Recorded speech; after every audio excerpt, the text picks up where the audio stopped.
Olivia here for ESC United and BBC Radio Jersey in Channel Islands, and I'm here with these two lovely people. Now you can introduce yourselves, starting with... Let's go, ladies. Okay. Should I say doubled? You know, hello, my name is... Just one time. Hello, my name. Just one time. Hi, my name is Marta. Hey, my name is Václav. They called me Václav. No, Václav. And we are from Czech Republic. You're representing Czech Republic for the 4th time in the whole 60 years of Eurovision. Wow, 4th time and you're still not bored of Eurovision? No. No, Czech Republic didn't really want to participate after 3 not really lucky years, so we are there to change it, hopefully. I see. So what's your plan of action to change? Because, you know, you've got about 180 million minds to change. So what's your plan of action? What are you going to do, like, from step 1 to get people voting? Our plan is just to be natural, to do it the way how we think, we know it the most.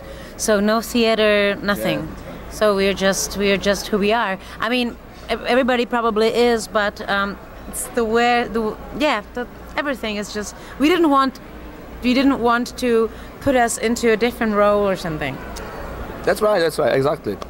Yeah. And it turns out, because there's quite a few duets in the competition, and some knew each other before the competition, some didn't at all. But I've heard you guys are actually like really good friends. Yeah, we are. We knew each other from before. I mean, in Czech Republic is very small. So, and if you're a singer and live in Prague, you of course know everybody. You know what I mean. But we had a great cooperation 2 years ago. We were singing together in a musical about Hamlet. He was the first and only star. He was playing Hamlet, and now it comes. I was playing his mother. Yes, that's right. I see. So we actually have an English link here, because obviously Shakespeare was the father of English literature. Is that quite a big thing over where you are, Shakespeare? Oh, Shakespeare is very big actually in Czech Republic, so I think maybe his grandmother was Czech or something, because Czech people love Shakespeare, and every summer there's on a very nice place in Prague, you know, the Prague Castle, where everybody, like the presidents live and such things. Shakespeare celebration. Yeah, there's Shakespeare celebration. They're playing all Shakespeare plays. And just the most famous Czech actors do that, and it's outside, you know, under the open sky. So Shakespeare is very, very, very big. I see. Well, I never would have known that. There you go. Learn something new every day. But it's quite interesting with Shakespeare, because, you know, the themes of his books and poems are like tragedy and blood. You know what? Love. We are from East Europe. The more east you go in Europe, the most bloody and dramatic it gets. I mean, did you ever read East European stories for kids? No. Tell me more. I think you did. I mean, it's Scandinavian.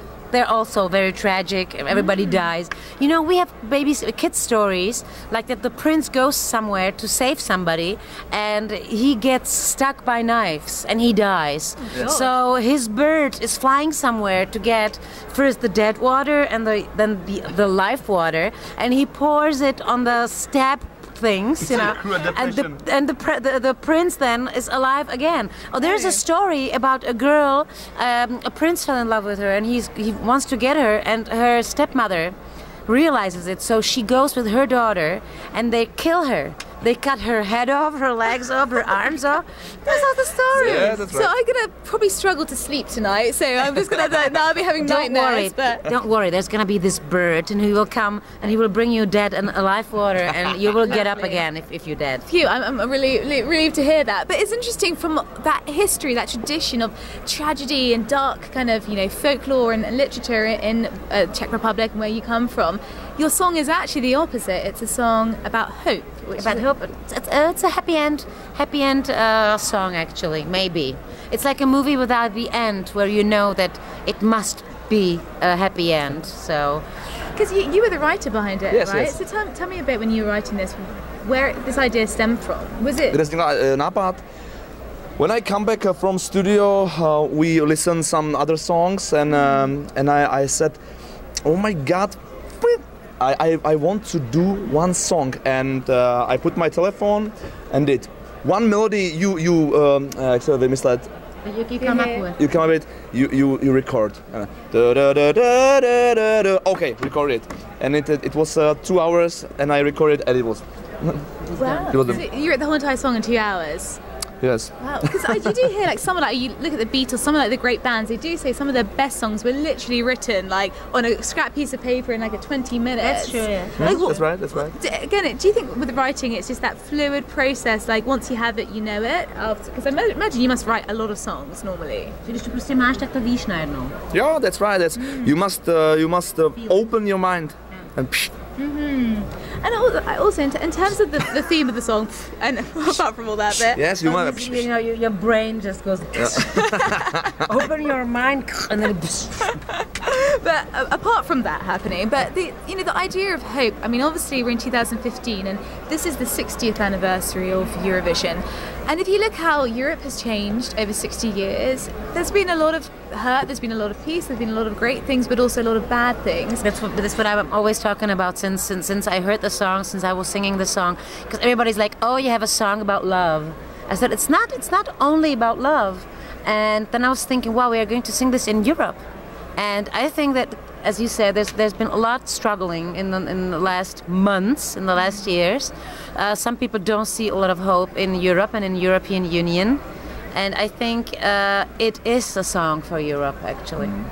And what about you? Do you see hope in the European Union? Is that something you and your country? I do. I'm pro-Europe. Pro-Europe. I love this old continent. I really love it. I just think that people should stop complaining and start doing something. And would you share her sentiments as well? Yes, exactly. I agree with Marta. And it's interesting as well talking about Europe, because obviously one thing that Europe has had throughout centuries is that common love of music. Every country has had their, traditions, and like from Mozart to Bach to then like all the modern types. Do you think once and for all Eurovision is proving itself that it can unify, maybe divided countries under the kind of auspice of music? I mean, I think so. I think what we show here, there are 40 different countries. There's so many different religions here. I think that we can show everybody how it could work. We just have to be more tolerant. I don't say tolerant that everybody who comes to my country can do whatever. No. I was moving many times in my life into different countries. I was living in the United States for 1 year. I was living 16 years in Germany. And always when I came to the country, I learned the language. I looked how it's working, and I was trying to be a part of the community, Of course, you can be individual, but if I want to visit you at home and you're taking your shoes off, I'm not gonna just walk in my dirty shoes on your carpets and say, come on, be tolerant. So this is what everybody should take care. If you go to a different country, if it's like if you like go to an apartment to visit somebody, and that's how you should behave. But if we all think about this, we can really be friends and don't have so much struggle. That's what I think. And just quickly, just to end on about the shoes, in the stage performance, I see you kind of dramatically kick them off. Is that a symbol for anything? Or? It's a symbol about now enough of whining in the song. Now we have a problem, we have to do something. So let's do something. And I cannot really walk so well in those shoes.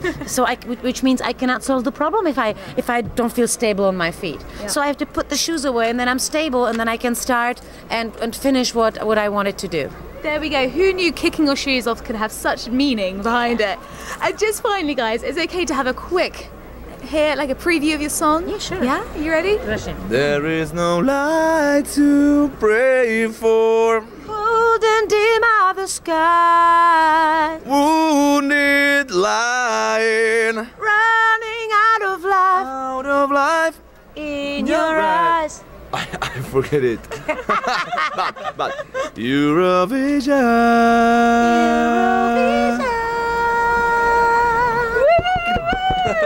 Thank you very much to be Olivia with these two lovely people. Ciao for now. Bye bye.